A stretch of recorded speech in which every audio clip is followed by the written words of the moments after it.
Hi, I'm Jonathan Copsey, editor of the Milton Herald. And I'm Tim Enlow with AccessMilton.com. This upcoming fall, we have partnered together to bring you the 2011 Milton City Council elections. Candidate interviews will be showcased in both the Milton Herald and on AccessMilton.com. We look forward to bringing you the latest news on the elections.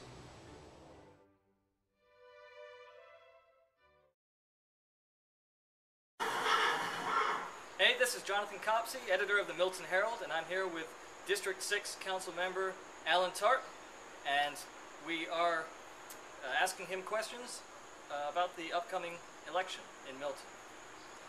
Alan, your first question is, at the end of this year, a review commission will be appointed to asked to study the city's first 5 years of operation, review the city's charter, and will have the opportunity to recommend changes. If you put yourself in the shoes of this review panel, what is the single most impactful change you would recommend? I think one of the changes that I would recommend would have to do with whether or not there needs to be term limits. I don't necessarily want to continue to run after this current election, but I don't know that. However, I do feel that with a new city, we've all learned through the experience, and I think that we could value having that experience on board for a longer period of time than just 2 terms. I know that being on the council has been, as I said before, a learning experience for all of us, and that I came to this position thinking that it was much like a board that you would work with at your job, but politics is a different animal. And I've come to learn that, come to value the other people on the team, the other council members, and as well as the city staff. So I think that that deserves looking at. I'm not necessarily sure that it needs to be changed, but I do think that it deserves a conversation with regard to whether or not the city could value that continued experience, especially as young as we are. Right. Okay. Milton wants to be characterized by having a small-town, rural feel. This sense of community can be enhanced by residents interacting and participating in community events. At the same time, some residential neighborhoods have suggested gating their entrances to keep out unwanted traffic. This would appear to be contrary to promoting the sense of community the city desires. Should the city encourage this, or seek other means of addressing the perceived problem? And this has been an issue that's going on for a while now. It went on, this was an issue that was brought up several years ago by Crooked Creek, of course, and it was an issue that was addressed by the council at the time. Of course, the rules, the state law that dealt with abandonment and privatization was a lot different back then, and it was a higher bar than it is now. Back then, the road had to cease to exist for any good public purpose, paraphrase, but now that has been lowered, so to speak, to allow for abandonment in cases where it's deemed by the city that the road serves a public purpose to abandon it. So we have an option to be able to abandon a road.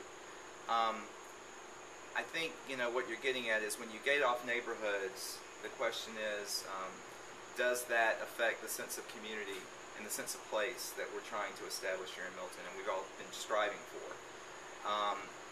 I think that could be an issue. I think, though, that you could make the inverse argument that it does create a sense of community for that community who's wanting to do that. I certainly would be open, since the state law has been weakened, so to speak, in regard to that. I certainly would be open to considering that. Any resident neighborhood that were to come to the city council and want to do that, of course, would need to make sure the state laws have been followed, our city ordinance has been followed with regard to that, and the road that is to be abandoned would need to serve the best interests of the city. So that is going to have to be a criteria that they're going to have to meet. I think the city, though, needs to have those discussions, and the reason I think they need to have those discussions, especially in the case of Crooked Creek, is if you consider the amount of infrastructure, the amount of roads, the amount of curb installation and maintenance that's involved in the maintenance of that neighborhood, it could save the city a lot of money if we were to turn that over to the HOA. there needs to be a criterion set forth in our ordinance that allows for a certain percentage of the homeowners to vote in favor of that, because obviously when you're abandoning roads, abandoning neighborhoods, you're talking about a drastic increase in their fees that are going to result from that. And I would expect, the council's in discussions right now with regard to what that criteria should be, what percentage it should be. So I don't want to, I guess, contemplate what those percentages would be, but I would think it would need to be somewhere in the neighborhoods of 2/3 for a neighborhood the size of Crooked Creek, probably more for smaller neighborhoods.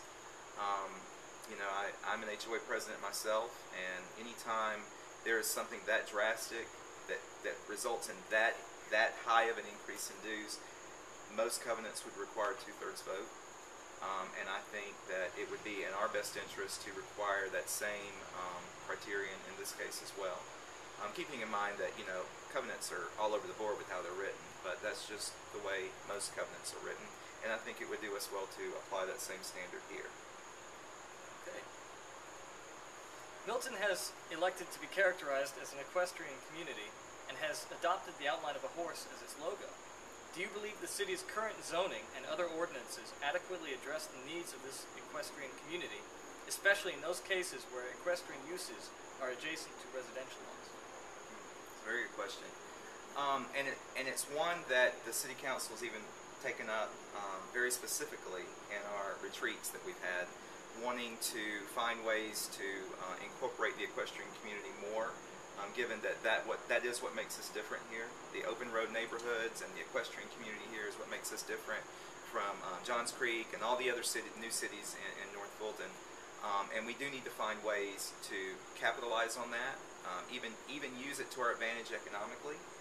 I believe that there are some opportunities for us to have a specific zoning for equestrian, and that's something that we have talked about as a council, but something we need to follow up on from our city council retreats, to have certain zonings for equestrian that would allow for certain things that would not otherwise be allowed on AG1, but would be allowed on equestrian. I also believe there's an opportunity there to do some education out there. We have a lot of people that have moved in here from areas that aren't so equestrian, and fireworks is a perfect example. Where people are firing fireworks the 4th of July and celebrating, but you're right next door to a barn like this, and it scares the bejesus out of the horses. And so there's some opportunities there for us as a city to reach out to not only the people in the equestrian community, but those people that are not in the equestrian community, to provide some education in regards to that. I think there's an opportunity here for lots of movie making and to bring in the equestrian community to make this really a place where a lot of the movies can be made that have horses in it, that would not only bring revenue to the city, but bring a sense of pride and sense of place to the city as well. I also believe that one of the key things that we need to do to protect our rural equestrian character in the city is to preserve the rural equestrian areas of the city. And to do that, the City Council needs to look very carefully at a transfer of development rights ordinance, where we can have receiving areas that are known to be commercial areas like Highway 9, Crabapple, etc. And we could transfer development rights from the areas internal to Milton to those receiving areas. That way we can beef up commercial in the areas that are appropriate for that, but yet keep the rural equestrian areas of Milton intact. I think that's very important.